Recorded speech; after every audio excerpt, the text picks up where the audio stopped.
Hi dears, welcome back. അപ്പോൾ ഇന്നും ഞാൻ വന്നിരിക്കുന്നത് നമുക്കൊക്കെ ഒരുപാട് പ്രയോജനകരമായിട്ടുള്ള നല്ലൊരു വീഡിയോ ആയിട്ടാണ് കേട്ടോ. നമ്മൾ വെറുതെ വലിച്ചെറിയുന്ന കുറച്ച് പുളിച്ച മാവ് മാത്രം നമ്മുടെ കയ്യിലുണ്ടെങ്കിൽ ഒരുപാട് ക്ലീനിങ് ജോലികൾ നമുക്ക് വളരെ എളുപ്പത്തിൽ തന്നെ തീർക്കാൻ വേണ്ടിയിട്ട് സാധിക്കും. അപ്പോൾ എല്ലാവരും വീഡിയോ ഒന്ന് ഫുള്ളായിട്ട് സ്കിപ്പ് ചെയ്യാണ്ട് കാണുക. വീഡിയോ ഇഷ്ടപ്പെടുകയാണെങ്കിൽ മറക്കാണ്ടൊന്ന് ലൈക്ക് ചെയ്യുക.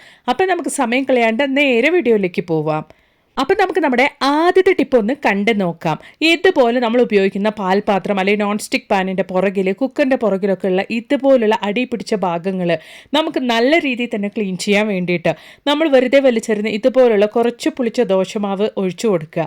അതിനുശേഷം കുറച്ച് ഉപ്പ്, അതായത് ഒരു 1/4 ടീസ്പൂൺ അളവിലേക്ക് നമുക്ക് ഉപ്പ് ചേർത്ത് കൊടുക്കാം. എന്നിട്ട് ഒരു 5 മിനിറ്റ് സമയത്തേക്ക് ഒന്ന് കുതിർക്കാൻ വേണ്ടി അതുപോലെ തന്നെ അങ്ങ് മാറ്റി വെക്കാം. ഇനിയിപ്പോൾ കുക്കറിൻ്റെ പുറകിലാണെങ്കിലും പാൽപാത്രത്തിൻ്റെ പുറകിലാണെങ്കിലും നോൺ സ്റ്റിക്ക് പാത്രത്തിൻ്റെ പുറകിലാണെങ്കിലും ആ ഉണ്ടാവുന്ന ഒരു തുരുമ്പ് പിടിച്ച കറ പോലുള്ള ആ ഒരു അഴുക്ക് കളയാൻ വേണ്ടിയിട്ട് നിങ്ങൾ ഇതുപോലെ കുറച്ച് ദോശമാവും ഉപ്പും മിക്സ് ചെയ്തിട്ട് ഒരു 2 തൊട്ട് അല്ലെങ്കിൽ ഒരു 5 മിനിറ്റ് സമയം വരയ്ക്കും ഒന്ന് നന്നായിട്ടൊന്ന് കുതിർക്കാൻ വെച്ചതിന് ശേഷം നമ്മൾ പാത്രം കഴുകുന്ന ഏത് സ്ക്രബ്ബറാണെങ്കിലും അത് ഉപയോഗിച്ച് ഇതുപോലെ ഒന്ന് തേച്ച് കൊടുക്കുകയാണെങ്കിൽ കൈ മെനക്കെടാണ്ട് കൊണ്ട് എത്ര അഴുക്ക് നമ്മുടെ പാത്രത്തിൻ്റെ പുറകിലുണ്ടെങ്കിലും അതൊക്കെ നമുക്ക് ഈസി ആയിട്ട് നിങ്ങൾക്ക് ലൈവായിട്ട് തന്നെ കാണാം. ഞാൻ ജസ്റ്റ് ഒന്ന് തേച്ച് കൊടുക്കുമ്പോൾ തന്നെ നല്ല രീതിയിൽ തന്നെ ആ ഒരു സ്റ്റീൽ പാത്രത്തിലുള്ള ആ ഒരു തുരുമ്പ്, ചെറിയ തുരുമ്പൊക്കെ ഇളകി വരുന്നുണ്ട് കേട്ടോ. നമ്മൾ ഇതുപോലൊക്കെ ചെയ്യുകയാണെങ്കിൽ നമ്മുടെ പാത്രം കടയിൽ നിന്ന് വാങ്ങുമ്പോൾ എങ്ങനെ ഉണ്ടായിരുന്നോ അതുപോലെ തന്നെ നല്ല വൃത്തിക്ക് തന്നെ നമുക്ക് മെയിൻറ്റെയിൻ ചെയ്യാൻ വേണ്ടിയിട്ടും സാധിക്കും. ഉറപ്പായിട്ട് നിങ്ങളും വീട്ടിൽ ഇതുപോലെ ഒന്ന് ട്രൈ ചെയ്ത് നോക്കുക കേട്ടോ. അപ്പോൾ ഞാൻ നന്നായിട്ട് ഞാനൊന്ന് ഇതുപോലെ ഒന്ന് സ്ക്രബ് ചെയ്ത് എടുത്തിട്ടുണ്ട്. ഇനി ഞാൻ നിങ്ങൾക്ക് ഒന്ന് കഴുകി കൂടെ കാണിക്കാം. അപ്പോൾ ഇതാ നിങ്ങൾക്ക് ലൈവായിട്ട് തന്നെ കാണാം. പാത്രത്തിൻ്റെ പുറകുവശം ആദ്യമേ ഉണ്ടായിരുന്നതും ഇപ്പം നമ്മൾ ക്ലീൻ ചെയ്ത് എടുത്തതിന് ശേഷം ഉള്ള ഒരു പാത്രത്തിൻ്റെ പുറകുവശവും നല്ല രീതിയിൽ തന്നെ ക്ലീൻ ആയിട്ടുണ്ട്. നമ്മൾ കടയിൽ നിന്ന് വാങ്ങുമ്പോൾ ഏത് രീതിയിലാണോ ആ ഒരു പാത്രത്തിൻ്റെ പുറകുവശം ഉണ്ടായിരുന്നത് അതുപോലെ തന്നെ ക്ലീൻ ചെയ്യാൻ വേണ്ടിയിട്ട് സാധിച്ചിട്ടുണ്ട്. അപ്പോൾ ഉറപ്പായിട്ട് നിങ്ങളും ഇതുപോലൊന്ന് ട്രൈ ചെയ്ത് നോക്കുക കേട്ടോ. അപ്പോൾ ഇനി നമുക്ക് നമ്മുടെ അടുത്ത ടിപ്പ് ഒന്ന് കണ്ടു നോക്കാം. നമ്മൾ വീട്ടിൽ ഇതുപോലെ ഓയിലൊക്കെ ഫ്രൈ ചെയ്ത പാത്രമൊക്കെ ഉണ്ടെങ്കിൽ നമ്മൾ അതുപോലെ തന്നെ സിങ്കിലേക്ക് ഇട്ട് നമ്മൾ കഴുകുകയാണെങ്കിൽ ആ ഒരു സിങ്കിലും ഇതുപോലെ ഓയിലും കാര്യങ്ങളൊക്കെ ആകും. അങ്ങനെ ഇല്ലാണ്ട് കൊണ്ട്, സോപ്പ് ഉപയോഗിക്കാണ്ട് കൊണ്ട് തന്നെ നമ്മൾ ഈ ഒരു പുളിച്ച മാവ് ഉപയോഗിച്ചിട്ട് നല്ല രീതിയിൽ തന്നെ ഈ ഒരു പാത്രത്തിലുള്ള ഓയിലൊക്കെ ക്ലീൻ ചെയ്യാൻ വേണ്ടിയിട്ട് സാധിക്കും. അപ്പോൾ അതെങ്ങനെയാണ് എന്നുള്ളത് നമുക്കൊന്ന് കണ്ടു നോക്കാം. അപ്പോൾ അതിന് വേണ്ടിയിട്ട് ഓയിലുള്ള പാത്രത്തിലേക്ക് ഞാൻ കുറച്ച് നമ്മുടെ പുളിച്ച ദോശമാവാണ് കേട്ടോ ഒഴിച്ചു കൊടുക്കുന്നത്. എത്രത്തോളം ഓയിൽ പറ്റി പിടിച്ചിരിക്കുന്നോ അത്രത്തോളം ദോശമാവ് നമുക്ക് ആവശ്യാനുസൃതം ചേർത്ത് കൊടുക്കാവുന്നതാണ്. ഇനി ഞാൻ അതിലേക്ക് കുറച്ച് ഉപ്പാണ് ചേർത്ത് കൊടുക്കുന്നത്. അപ്പോഴാണ് നമുക്കൊരു ഗ്രിപ്പ് കിട്ടുള്ളൂ, നല്ല രീതിയിൽ ഒന്ന് സ്ക്രബ് ചെയ്യാൻ വേണ്ടിയിട്ട് സാധിക്കുള്ളൂ. അതിന് വേണ്ടിയിട്ടാണ്. ഇനി നമുക്ക് ആവശ്യമായിട്ടുള്ളത് ഒരു ടിഷ്യൂ പേപ്പറാണ്. നിങ്ങളുടെ കയ്യിൽ ടിഷ്യൂ പേപ്പർ ഇല്ലെങ്കിൽ ന്യൂസ് പേപ്പർ ആണെങ്കിലും ഉപയോഗിക്കാൻ വേണ്ടിയിട്ട് സാധിക്കും. അപ്പോൾ നിങ്ങൾക്ക് ലൈവായിട്ട് തന്നെ കാണാം ആ ഒരു ദോശമാവിൻ്റെ കൂട്ടത്തിൽ തന്നെ നമ്മുടെ ആ ഒരു ഓയിലൊക്കെ നല്ല രീതിയിൽ തന്നെ ആ ഒരു ദോശമാവിലേക്ക് തന്നെ പോയിക്കൊണ്ടിരിക്കുന്നുണ്ട്. ഇനി നമുക്ക് ഈ ഒരു ദോശമാവ് അങ്ങനെ നമുക്ക് ഡസ്റ്റ്ബിനിലേക്ക് മാറ്റി ഒഴിക്കാവുന്നതാണ്. അതിനുശേഷം നമുക്ക് സിങ്കിൽ ഈ ഒരു പാത്രം, നമ്മുടെ ഈ ഒരു ഓയിലായിരുന്ന ഈ ഒരു നോൺ സ്റ്റിക്ക് പാത്രം ജസ്റ്റ് ഒന്ന് കഴുകിയെടുത്താൽ മാത്രം മതിയാകും. അതുമൂലം തന്നെ നമുക്ക് നമ്മുടെ സിങ്കിൽ ഓയിലാകും എന്നുള്ളൊരു പേടി ഉണ്ടാവില്ല. വീണ്ടും വീണ്ടും നമ്മൾ ആ ഒരു സിങ്കും കഴുകുന്ന ഒരു അവസ്ഥ ഉണ്ടാവില്ല. ജസ്റ്റ് നമ്മൾ നമ്മുടെ പാൻ മാത്രം ഒന്ന് കഴുകിയെടുത്താൽ മതിയാകും. അതാ നോക്കിയേ, ഞാൻ ആ ഒരു ദോശമാവ് ഉപയോഗിച്ചിട്ട് നന്നായിട്ട് ആ ഒരു ഓയിലൊക്കെ റിമൂവ് ചെയ്തതിന് ശേഷം ഒന്ന് കഴുകി എടുത്തിട്ടുണ്ട്. നിങ്ങൾക്ക് കണ്ടാൽ തന്നെ മനസ്സിലാകും. വളരെ എളുപ്പത്തിൽ ചെയ്യാൻ പറ്റിയൊരു ടിപ്പാണ്. ട്രൈ ചെയ്ത് നോക്കുക. അപ്പോൾ ഇനി നമുക്ക് നമ്മുടെ അടുത്ത ടിപ്പ് ഒന്ന് കണ്ടു നോക്കാം. നമ്മുടെ കിച്ചണിൽ നമ്മൾ എല്ലാ ജോലിയും കഴിഞ്ഞതിന് ശേഷം ഒരുപാട് പാത്രങ്ങളൊക്കെ കഴുകി കഴിഞ്ഞാൽ നമ്മുടെ ആ ഒരു കിച്ചൺ സിങ്ക് ഇതുപോലെ ഓയിലൊക്കെ ആയിട്ട് പഴയതുപോലെ ആകും. അങ്ങനെ ഇല്ലാണ്ട് കൊണ്ട് നമ്മുടെ കിച്ചൺ സിങ്ക് നല്ല പുതിയതായിട്ട് നമ്മൾ കടയിൽ നിന്നും ആ ഒരു സിങ്ക് വാങ്ങുമ്പോൾ എങ്ങനെ ഉണ്ടായിരുന്നോ അതുപോലെ തന്നെ നമ്മുടെ സിങ്ക് മെയിൻറ്റെയിൻ ചെയ്യാൻ വേണ്ടിയിട്ട് ഇതുപോലെ പുളിച്ച ദോശമാവ് നമ്മൾ വെറുതെ വലിച്ചെറിയുന്നതിന് പകരമായിട്ട് ആവശ്യത്തിന്, അതായത് ഞാനിവിടെ ഒരു 3 ടീസ്പൂൺ അളവിലേക്കാണ് കിച്ചൺ സിങ്കിലേക്ക് ഇട്ടിരിക്കുന്നത്. ഇനി നമുക്ക് ആവശ്യമായിട്ടുള്ളത് ചെറുനാരങ്ങയുടെ തോലാണ്. ചെറുനാരങ്ങയുടെ തോല് ഇല്ല എങ്കിൽ കുറച്ച് കംഫർട്ട് നിങ്ങൾ ഒഴിച്ചോളൂ, ആ ഒരു പുളിച്ച സ്മെല്ല് വരാണ്ടിരിക്കാൻ വേണ്ടിയിട്ടാണ്. ചെറുനാരങ്ങയൊക്കെ പിഴിഞ്ഞതിന് ശേഷം ആ ഒരു തോല് വലിച്ചെറിയാണ്ട് കൊണ്ട് നമ്മൾ ഫ്രിഡ്ജിൽ സൂക്ഷിച്ച് വെക്കുകയാണെങ്കിൽ നമുക്ക് ഇതുപോലുള്ള ക്ലീനിങ് ആവശ്യത്തിനൊക്കെ ഉപയോഗിക്കാൻ വേണ്ടിയിട്ട് സാധിക്കും. അപ്പോൾ ആ ഒരു ചെറുനാരങ്ങയുടെ തോല് ഉപയോഗിച്ച് നല്ല രീതിയിൽ സ്ക്രബ് ചെയ്ത് കൊടുക്കുമ്പോൾ ആ ഒരു ദോശമാവിൻ്റെ പുളിച്ച സ്മെല്ലൊന്നും ഇല്ലാണ്ട് കൊണ്ട് ആ ഒരു ചെറുനാരങ്ങയുടെ സ്മെല്ലായിരിക്കും ഹൈലൈറ്റ് ചെയ്ത് നിൽക്കുക. അതിന് വേണ്ടിയിട്ടാണ് നമ്മളിവിടെ ചെറുനാരങ്ങയുടെ തോല് ഉപയോഗിച്ചിരിക്കുന്നത്. ഇനി നിങ്ങളുടെ കയ്യിൽ ചെറുനാരങ്ങയുടെ തോലില്ലെങ്കിൽ നമ്മുടെ സ്ക്രബ്ബർ തന്നെ ഉപയോഗിച്ച് നന്നായിട്ട് തേച്ച് കൊടുത്തിട്ട് കുറച്ച് കംഫർട്ടിൻ്റെ വെള്ളം ഒഴിച്ചു കൊടുത്താൽ മതിയാകും. അപ്പോൾ അത് നന്നായിട്ടൊന്ന് തേച്ച് കൊടുത്തതിന് ശേഷം ഇനി നമുക്ക് നമ്മുടെ സിങ്ക് ഒന്ന് കഴുകിയെടുക്കാം.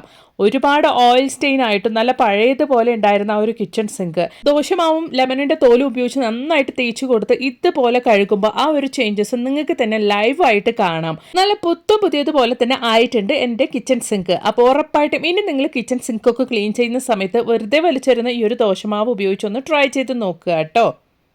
അപ്പോൾ ഇനി നമുക്ക് നമ്മുടെ അടുത്ത ടിപ്പ് ഒന്ന് കണ്ടു നോക്കാം. തേങ്ങ ഒട്ടും ചേർക്കാണ്ട് കൊണ്ട് വളരെ വ്യത്യസ്തമായ രീതിയിൽ ഒരു കിട്ടിലൻ ചട്നിയുടെ റെസിപ്പിയാണ് നമ്മൾ കാണാൻ വേണ്ടിയിട്ട് പോകുന്നത്. അതിന് വേണ്ടിയിട്ട് ഞാനിവിടെ 1/2 ബൗൾ അളവിലേക്ക് തുവരപ്പരിപ്പ്, അതായത് നമ്മൾ സാമ്പാറിനൊക്കെ ഉപയോഗിക്കുന്ന ഒരു പരിപ്പാണ് എടുത്തിരിക്കുന്നത്. ഏകദേശം ഒരു 2 ടേബിൾ സ്പൂൺ അളവിൽ, അതായത് ഞാൻ എടുത്ത ആ ഒരു ബൗളിൽ 1/2 ബൗൾ അളവിലേക്കാണ് പരിപ്പ് എടുത്തിരിക്കുന്നത്. അതിനു മുമ്പ് ഞാൻ 1 ടീസ്പൂൺ അളവിലേക്ക് കോക്കനട്ട് ഓയിൽ ഒഴിച്ചു കൊടുത്തിട്ടുണ്ടായിരുന്നു. നല്ല രീതിയിൽ തന്നെ ആ ഒരു പരിപ്പിന്റെ കളർ ചേഞ്ച് ആകണം കേട്ടോ. അപ്പോൾ ഇതാ ചെറിയ തോതിൽ ആ ഒരു പരിപ്പിന്റെ കളർ ചേഞ്ച് ആയിട്ടുണ്ട്, നിങ്ങൾക്ക് കാണാൻ വേണ്ടിയിട്ട് സാധിക്കും. ഇനി അതിലേക്ക് ഏകദേശം 1 ടേബിൾ സ്പൂൺ അളവിലേക്ക് വേരുകടലയാണ് ഞാൻ ചേർത്ത് കൊടുക്കുന്നത്. അതുപോലെ തന്നെ ചെറിയ കൈപ്പിടി അളവിലേക്ക് കറിവേപ്പിലയും, എന്നിട്ട് അതും കൂടി ചേർത്ത് നല്ല രീതിയിൽ തന്നെ നമുക്കൊന്ന് കളർ ചേഞ്ച് ആക്കി എടുക്കാനുണ്ട്. വളരെ ഹെൽത്തിയും അതുപോലെ തന്നെ നല്ല ടേസ്റ്റിയുമായിട്ടുള്ള ഒരു ചട്നിയാണ് കേട്ടോ ഇത്. ഇനി നമുക്കിതിലേക്ക് ചേർത്ത് കൊടുക്കാനുള്ളത് ഒരു 4 അല്ലി വെളുത്തുള്ളിയാണ്. അപ്പോൾ വെളുത്തുള്ളി നമുക്ക് അതിലേക്ക് ഇട്ട് കൊടുക്കാം. ഇനി എരിവിന് ആവശ്യമായ വറ്റൽമുളകും കൂടെ നമുക്കിതിലേക്ക് ചേർത്ത് കൊടുക്കാം. ഞാനിവിടെ 2 വറ്റൽമുളക് മാത്രമാണ് ചേർത്ത് കൊടുത്തിരിക്കുന്നത്. നിങ്ങൾക്ക് എരിവ് കുറച്ച് കൂടുതൽ വേണമെങ്കിൽ അതിനനുസരിച്ച് ചേർത്ത് കൊടുക്കാവുന്നതാണ്. ഇനി നമുക്ക് നന്നായിട്ടൊന്ന് വഴറ്റി കൊടുക്കാം. ഇനി നമുക്കിതിലേക്ക് ചേർത്ത് കൊടുക്കാനുള്ളത് ഒരു മീഡിയം സൈസ് സവോളയാണ്. അത് ഇതുപോലെ നമുക്ക് കട്ട് ചെയ്ത് അതും കൂടെ ഇട്ടിട്ട് നന്നായിട്ടൊന്ന് വഴറ്റിയെടുക്കാം. സവോള വഴണ്ട് ആ ഒരു കളറൊക്കെ ചേഞ്ച് ആവുന്ന സമയത്ത് ഞാൻ വീഡിയോയിൽ കാണിക്കുന്ന പോലെ ആ ഒരു അളവിൽ നമുക്ക് പുളിയും കൂടെ ചേർത്ത് കൊടുക്കാം. അപ്പോൾ അത്ര തന്നെ നമ്മുടെ ഇൻഗ്രീഡിയൻസ് ഒക്കെ നമ്മൾ ചേർത്ത് കൊടുത്തിട്ടുണ്ട്. പുളി ഇട്ട് കൊടുത്തതിന് ശേഷം ഇതുപോലെ ജസ്റ്റ് ഒന്ന് വഴറ്റി കൊടുത്തിട്ട് നമുക്ക് ഫ്ലെയിം ഓഫ് ചെയ്യാവുന്നതാണ്. ഇനി നമുക്കൊന്ന് ചെറുതായിട്ടൊന്ന് ചൂടാറിയതിന് ശേഷം മിക്സി ജാറിട്ട് നന്നായിട്ടൊന്ന് അരച്ചെടുക്കാം. അപ്പോൾ നമ്മുടെ ഇൻഗ്രീഡിയൻസ് ഒക്കെ ഒന്ന് ചെറിയ തോതിൽ ആറി വന്നിട്ടുണ്ട്. ഇനി നമുക്ക് നന്നായിട്ടൊന്ന് അരച്ചെടുക്കാം. നല്ല ഫൈൻ പേസ്റ്റാക്കി തന്നെ അരച്ചെടുക്കാം. നിങ്ങൾ ഈ ചട്നിക്ക് അരയ്ക്കുന്ന സമയത്ത് പച്ചവെള്ളത്തിൽ അരയ്ക്കാണ്ട് കൊണ്ട് നല്ല ചൂടുള്ള വെള്ളത്തിൽ തന്നെ അരയ്ക്കാൻ വേണ്ടിയിട്ട് നോക്കുക. അപ്പോൾ നമ്മുടെ ചട്നിക്ക് നല്ല ടേസ്റ്റ് ആയിരിക്കും. ആവശ്യത്തിനുള്ള ഉപ്പും ചേർത്ത് കൊടുത്തിട്ട് നല്ല ഫൈനായിട്ട് നല്ല തിക്കായിട്ട് തന്നെ ഞാനിവിടെ ചട്നിക്ക് അരച്ചെടുത്തിട്ടുണ്ട്. 4-5 പേർക്ക് ധാരാളമായിട്ട് കഴിക്കാൻ വേണ്ടിയിട്ടുള്ള ചട്നി ഇവിടെ റെഡി ആയിട്ടുണ്ട് കേട്ടോ. നല്ല ഇഡലിക്കും ദോശയ്ക്കും മാത്രമല്ല ചപ്പാത്തിക്കും ചോറിൻ്റെ കൂടെയൊക്കെ കഴിക്കാൻ പറ്റിയ നല്ല കിടിലൻ ഹെൽത്തി ആയിട്ടുള്ള പ്രോട്ടീൻ റിച്ച് ചട്നിയാണ് കേട്ടോ നമ്മളിവിടെ തയ്യാറാക്കിയിട്ടുള്ളത്. അപ്പോൾ ഇതാ വെള്ളമൊക്കെ ആ ഒരു മിക്സി ജാറിൽ വെള്ളമൊക്കെ ഒഴിച്ച് കഴുകിയെടുത്തതിന് ശേഷം നമ്മുടെ തുവരപ്പരിപ്പിൻ്റെ ചട്നി ഇവിടെ സെറ്റ് ആയിട്ടുണ്ട് കേട്ടോ. വളരെ ടേസ്റ്റിയും അതുപോലെ തന്നെ ഹെൽത്തിയുമായിട്ടുള്ള ചട്നിയാണ്. ഉറപ്പായിട്ട് നിങ്ങളും വീട്ടിൽ ഇതുപോലെ ഒന്ന് തയ്യാറാക്കി നോക്കുക.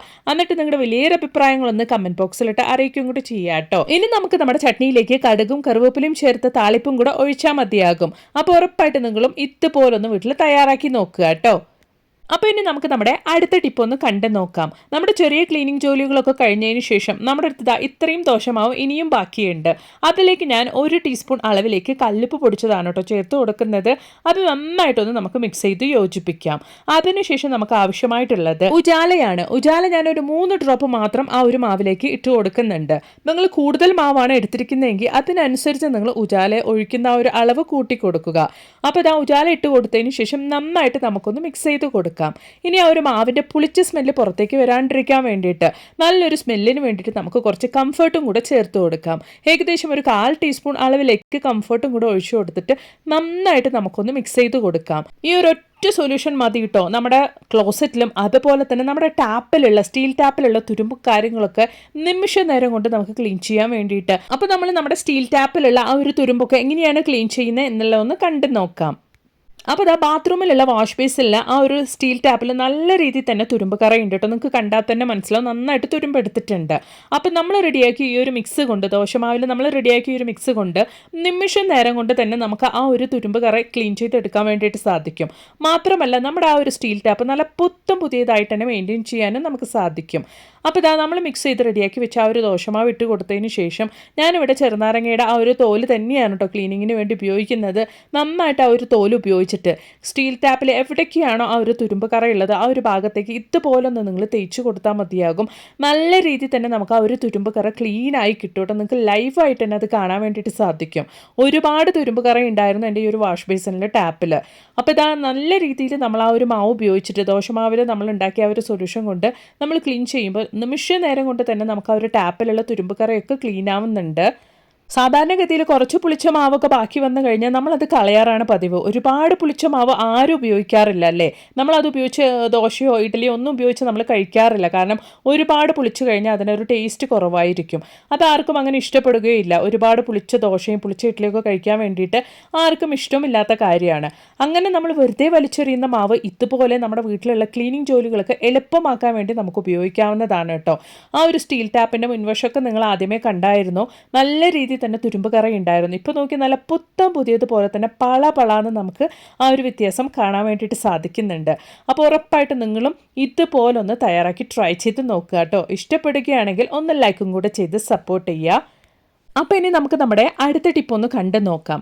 നമ്മുടെ ക്ലോസറ്റിൽ, അത് ഇന്ത്യൻ ക്ലോസറ്റ് ആണെങ്കിലും ഇതുപോലെ വെസ്റ്റേൺ ക്ലോസറ്റ് ആണെങ്കിലും എന്ത് തന്നെയാണെങ്കിലും മാസത്തിൽ ഒരു തവണ നമ്മൾ ഈ റെഡിയാക്കിയ സൊല്യൂഷൻ, അതായത് ദോശമാവിൽ ഉജാലയും കംഫർട്ടും ഉപ്പൊക്കെ ഇട്ട് റെഡിയാക്കി ഈ ഒരു സൊല്യൂഷൻ നമ്മൾ മാസത്തിൽ ഒരു തവണ നമ്മുടെ ക്ലോസറ്റിൽ ഒഴിച്ചു കൊടുക്കുകയാണെങ്കിൽ ക്ലോസറ്റിലൊക്കെയുള്ള മഞ്ഞക്കറ നമുക്ക് ഇല്ലാണ്ടാക്കാൻ വേണ്ടിയിട്ട് സാധിക്കും.